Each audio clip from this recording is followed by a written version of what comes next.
Hello বন্ধুরা, এখন আমরা চলে এসেছি সুন্দরবনের এক ঐতিহাসিক ও সুন্দর জায়গা গোসাবা পার্কে। এই জায়গাটির সঙ্গে জড়িয়ে আছে আমাদের বিশ্বকবি রবীন্দ্রনাথ ঠাকুরের স্মৃতি। শোনা যায় রবীন্দ্রনাথ ঠাকুর সুন্দরবনে ভ্রমণে এসে এই গোসাবা এলাকায় একদিনের জন্য রাত্রিবাস করেছিলেন।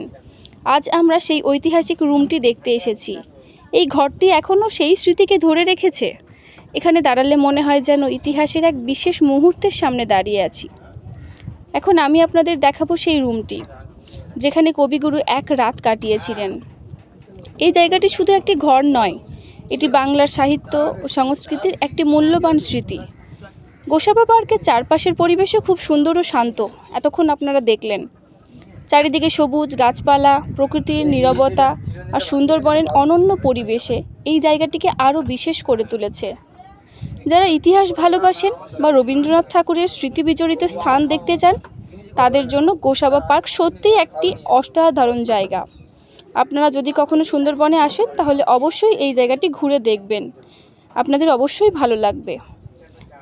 এখন আপনাদেরকে দেখালাম গোসাবার রুমটি, যেখানে রবীন্দ্রনাথ রাত্রিবাস করেছিলেন। পুরোটাই কাঠের, যেটা এখন আর সেরকমভাবে অস্তিত্ব নেই, অস্তিত্ব প্রায় শেষের দিকে।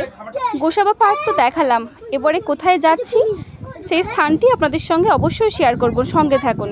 টাটা।